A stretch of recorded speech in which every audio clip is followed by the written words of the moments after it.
रामचरितमानस पाठ के पहले वाले वीडियो में हमने जाना कि शिव जी कैलाश पर्वत पर एक बहुत ही विशाल बरगद के पेड़ है, उसके नीचे बैठे हुए हैं। अच्छा अवसर जानकर माता पार्वती उनके पास जाती है और उनसे प्रभु श्री रामचंद्र जी के चरित्र का विस्तार से वर्णन करने के लिए आग्रह करती है। शिव जी अपनी प्यारी पत्नी के बात को सुनकर उनके आग्रह को स्वीकार करके माता पार्वती से प्रभु श्री रामचंद्र जी के चरित्र का वर्णन करते हैं। आइए अब आगे की कथा को सुनते हैं। तो प्रेम से बोलो प्रभु श्री रामचंद्र जी की जय। शिव जी 2 घड़ी तक ध्यान के रस आनंद में डूबे रहे। फिर उन्होंने मन को बाहर खींचा और तब वे प्रसन्न होकर श्री रघुनाथ जी का चरित्र वर्णन करने लगे, जिसके बिना जाने झूठ भी सत्य मालूम होता है। जैसे बिना पहचाने रस्सी में सांप का भ्रम हो जाता है और जिनके जान लेने पर जगत का उसी तरह लोप हो जाता है, जैसे जागने पर स्वप्न का भ्रम जाता रहता है। मैं उन्हीं श्री रामचंद्र जी के बाल स्वरूप की वंदना करता हूँ, जिनका नाम जपने से सब सिद्धियाँ सहज ही प्राप्त हो जाती है। मंगल के धाम अमंगल के हरने वाले और श्री दशरथ जी के आंगन में खेलने वाले वे बाल रूप श्री रामचंद्र जी मुझ पर कृपा करें। त्रिपुरासुर का वध करने वाले शिव जी श्री रामचंद्र जी को प्रणाम करके आनंद में भरकर अमृत के समान वाणी बोले, हे गिरजा कुमारी पार्वती, तुम धन्य हो, धन्य हो।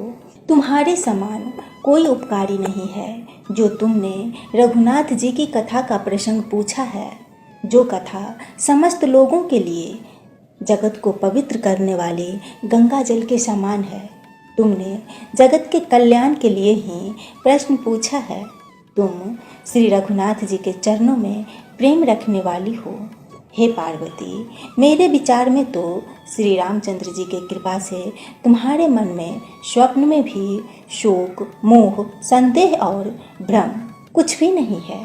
फिर भी तुमने इसीलिए वही पुरानी शंका की है कि प्रसंग के कहने सुनने से सबका कल्याण होगा। जिन्होंने अपने कानों से भगवान की कथा नहीं सुनी, उनके कानों के छिद्र सांप के बिल के सामान्य है।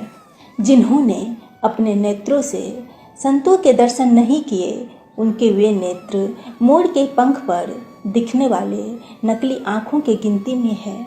वे सिर कड़वी तुम्बी के समान है और जो श्री हरि और गुरु के चरण तल पर नहीं झुकते, जिन्होंने भगवान की भक्ति को अपने हृदय में स्थान नहीं दिया, वे प्राणी जीते हुए भी मुर्दे के समान है। जो जीभ श्री रामचंद्र जी के गुणों का गान नहीं करती, वह मेढक की जीभ के समान है। वह हृदय वज्र के समान कड़ा है और निठुर है, जो भगवान के चरित्र सुनकर हर्षित नहीं होता।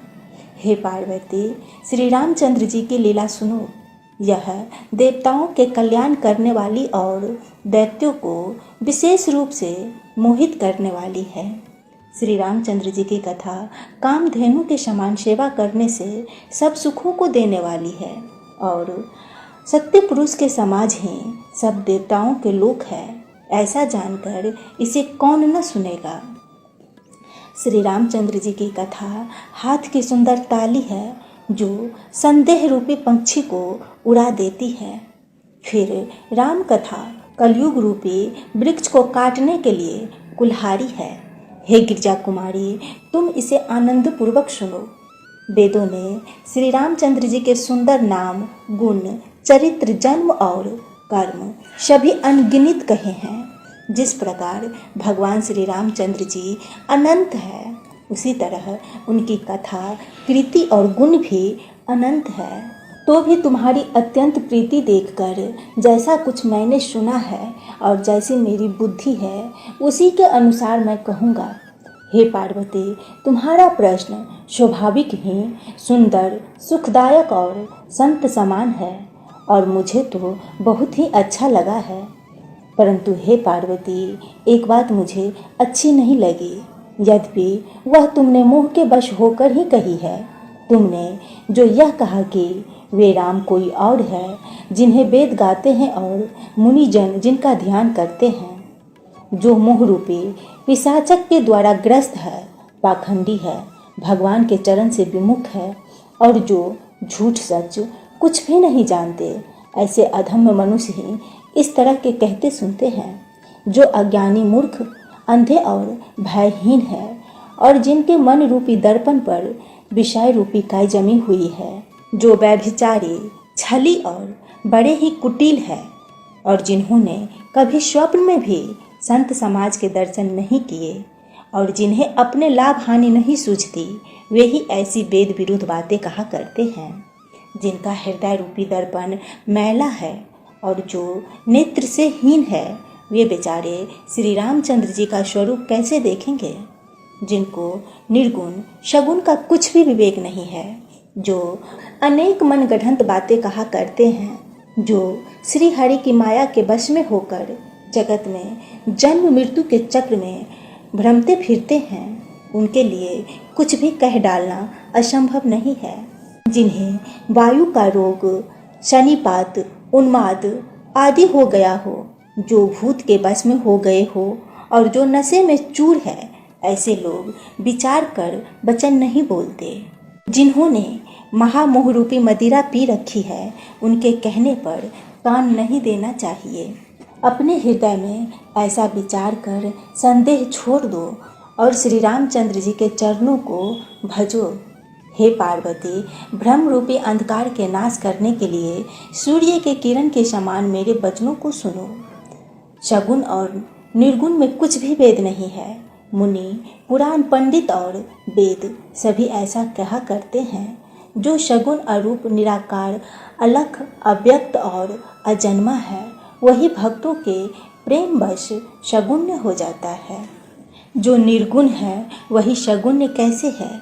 जैसे जल और आले में भेद नहीं, दोनों जल ही है, ऐसे ही निर्गुण और शगुन एक ही है। जिसका नाम भ्रम रूपी अंधकार के मिटाने के लिए सूर्य है, उसके लिए मोह का प्रसंग भी कैसे कहा जा सकता है। श्री रामचंद्र जी के सच्चिदानंद स्वरूप सूर्य है, वहाँ मोह रूपी रात्रि का लवलेश भी नहीं है।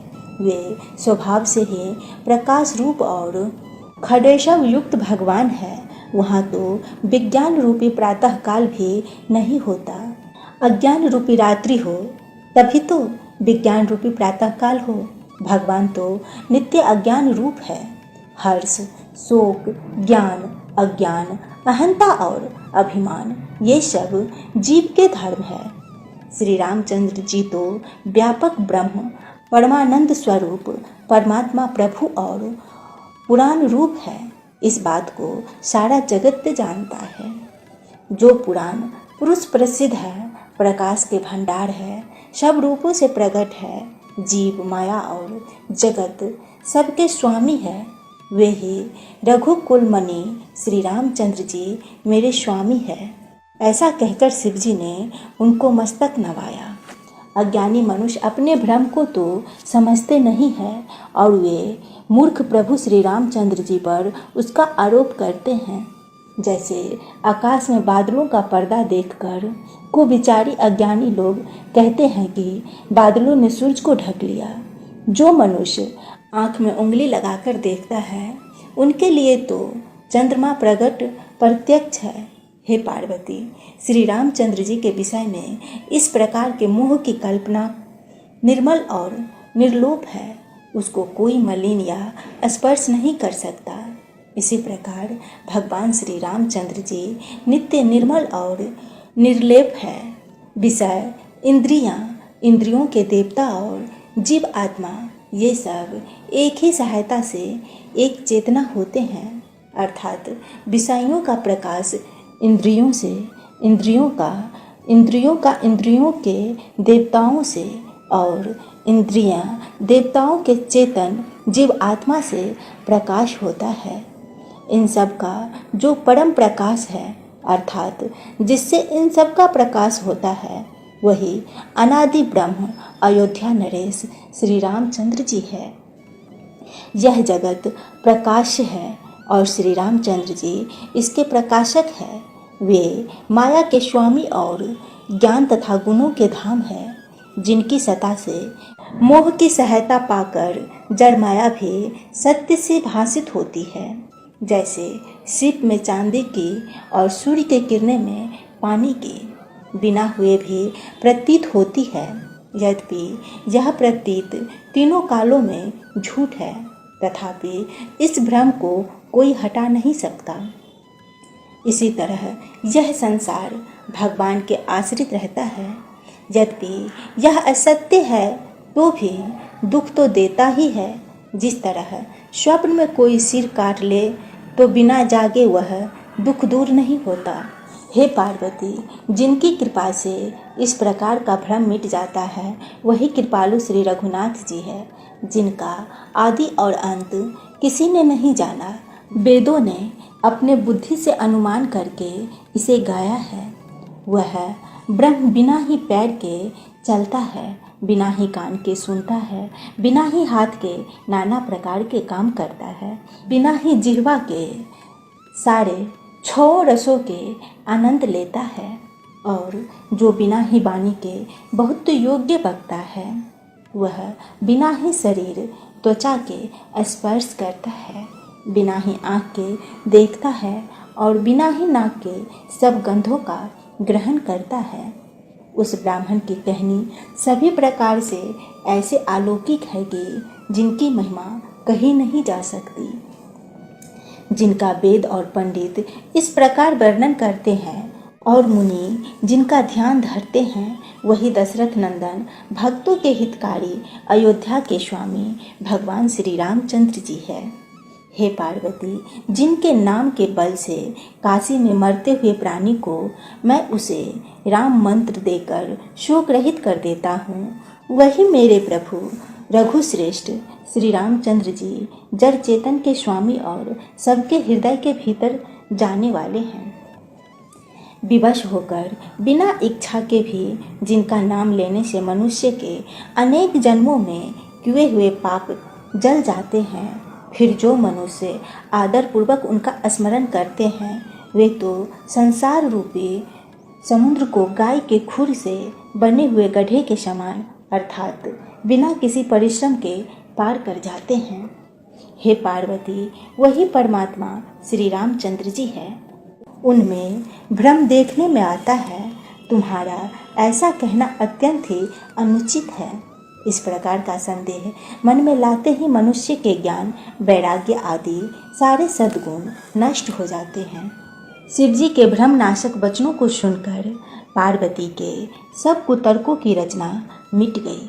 श्री रघुनाथ जी के चरण में उनका प्रेम विश्वास हो गया और कठिन असंभावना जिनका होना संभव नहीं, ऐसी मिथ्या कल्पना जाती रही। बार बार स्वामी शिव जी के चरण कमलों को पकड़कर और अपने कमल के समान हाथों को जोड़कर पार्वती जी मानो प्रेम रस में सनकर सुंदर वचन बोली। आपकी चंद्रमा की किरणों के समान शीतल वाणी सुनकर मेरा अज्ञान रूपी शरद ऋतु क्वार के धूप का भारी ताप मिट गया। हे कृपालु, आपने मेरा सब संदेह हर लिया। अब श्री रामचंद्र जी का यथार्थ स्वरूप मेरी समझ में आ गया। इसी के साथ यह कथा समाप्त हुई। मिलते हम आपसे अपने अगले कथा में। तब तक के लिए प्रभु श्री रामचंद्र जी की जय। सियावर रामचंद्र जी की जय।